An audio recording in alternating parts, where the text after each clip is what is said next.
Hey, what's up, everybody? This is Cam Jennings coming at you on behalf of epicconversions.com. And today, I want to talk to you about more holes in content.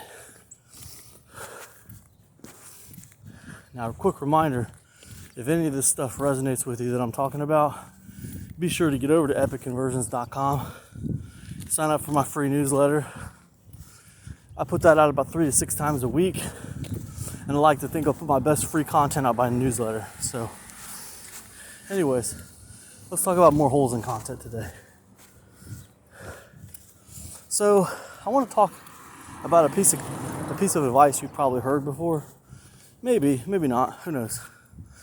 But Warren Buffett, one of the greatest financial investors of our times, once said, and this is quoted quite a bit, and it's something that resonated with me. But he said, don't invest in anything you don't understand. That's what he said. I'm paraphrasing, but that's the essence of what he said. Don't invest in anything you don't understand. Now, that sounds like great advice, right? It makes sense to invest only in things you understand.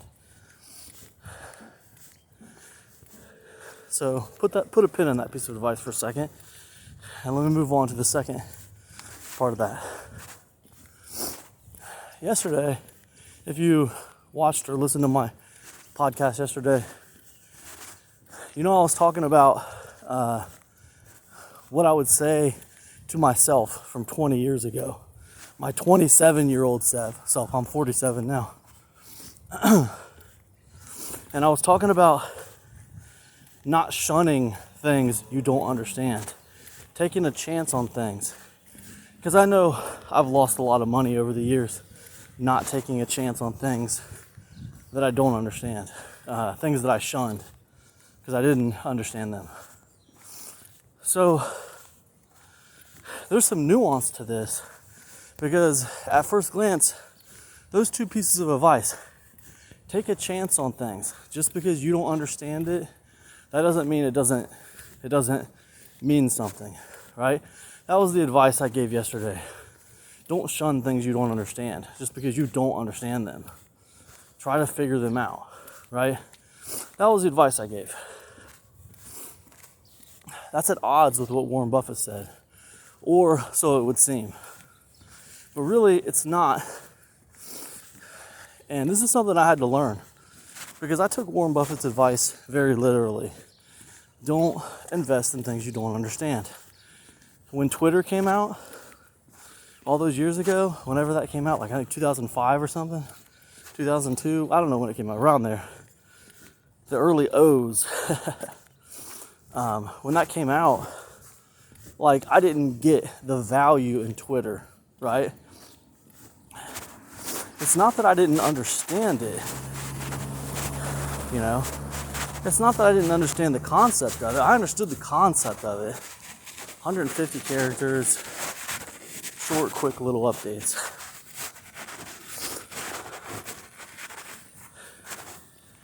I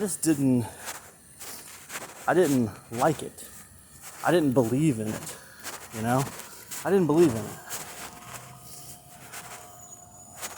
So, I didn't understand it from a belief standpoint. And I think that's a minor difference. I think you can understand something even if you don't believe in it.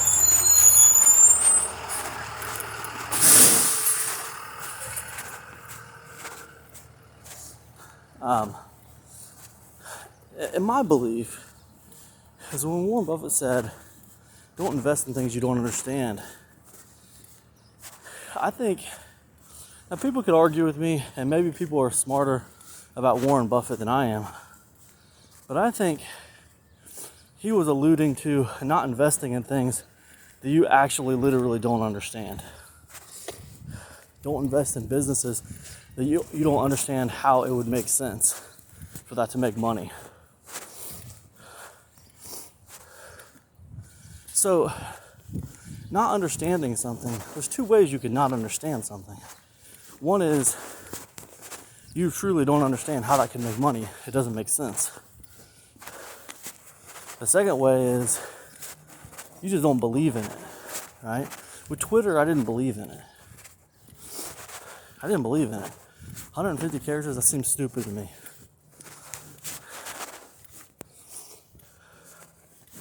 With Bitcoin, it was a little of both, to be honest. I didn't really understand it, and I didn't really believe in it. But now, I'll tell you what, I had 3 opportunities to invest in Bitcoin throughout my online career where I could have made substantial money. That is, when it first came out, and then a few years later, and then a few years after that, when it was like $400 to $600 a Bitcoin.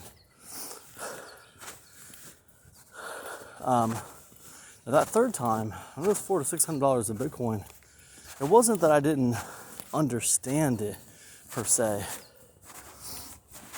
It was that I didn't believe in it. I believed it was a scam. It was too heavily dependent just on people's perception of it, and it had no true value. That's how I believed. I understood how it worked at that point because I had done research on it. So at that point, what I'm saying is, when you don't understand something, like technically, you don't understand how that could make money, yeah, I don't think you should invest in it. I think you should fully understand how something works before you invest money into it. But when it's a question of belief, like, do you believe in it? Now that's a gray area, because you might not believe in it, but does that mean you shouldn't invest a little bit in it? I say, don't invest to a point where you're exposed, to where like you're overextended. But I definitely think you should take chances on things, as long as you can afford to lose that money. You should take chances on things, because you're not always gonna, just because you don't believe in it, that doesn't mean the world doesn't believe in it, I learned a long time ago, it doesn't really matter what I believe in. That's totally different than what everyone else believes in. To this day, I would still tell you, I don't really believe in the idea of Twitter or Snapchat or anything. I think when Snapchat first came out, it was like, okay, you could record this video and then it disappears within 24 hours or something like that. And my mind was, why do I care about a platform that's going to erase my content in 24 hours? I want my content to stay up so people can see it. That was my understanding. That was my belief at the time. It wasn't that I didn't understand it. It was that I didn't believe in it.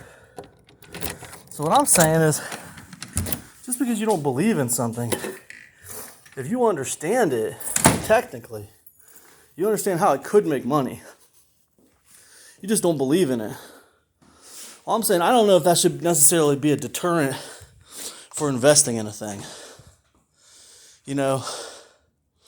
I jumped on the YouTube thing like way too late with business. There was a time where with YouTube, it was like, in the early days of YouTube, man, you could just like record a video every day and you could do really, really well. Now it's super competitive. It's not like that anymore. But there was a time where you could, in the early days, early adopters, right? And it wasn't that I didn't understand YouTube.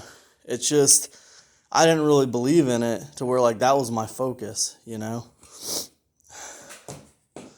So, to me, those two pieces of advice, they don't really contradict each other. But at first glance, they appear to contradict each other. This idea of don't shun what you don't understand, right? That idea right there feels like it's in direct conflict with don't invest in things you don't understand. But I really don't feel like they are. I feel like there's a difference between not understanding something and not believing in something.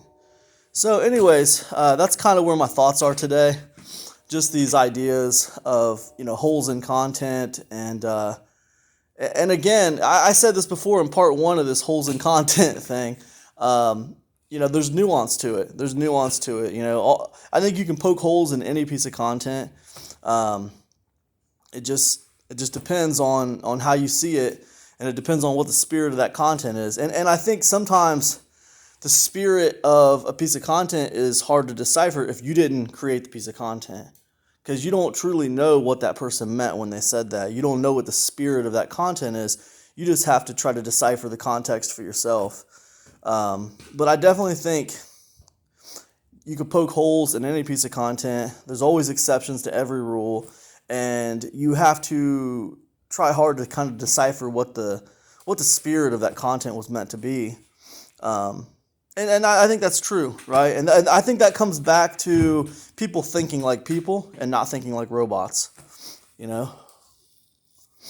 Think like people, not like robots, It's like, what is value? You know what I mean? What is value? Is value like 10 steps to increase your blog traffic? Or is value, right place, right time in a video game and seeing a digital sunset, Is value a joke from a friend on a sad day? Is value, a beautiful record, when your spirits are down, What is value, So that's another topic for another podcast. But I think, when you think about humans and you think about how we perceive life and how we perceive value, it's different than like a robot, you know what I mean? And I think people think like robots too much sometimes. They think in the terms of 10 ways to drive more traffic to your website, And I don't know that like content like that pushes the needle anymore like it used to. I mean, of course, it's still good, fine, but does it get people's attention? Does it push the needle like it used to? I don't know. I don't really know. There's so much of that out there. I think that people need to start thinking about value at a deeper level, a deeper sense of value. What pulls people to you? What pulls people around you? I think it needs to be a little deeper than that, You need to, see value at a deeper level of kind of humanity. So anyways, whatever. I'm rambling on this morning.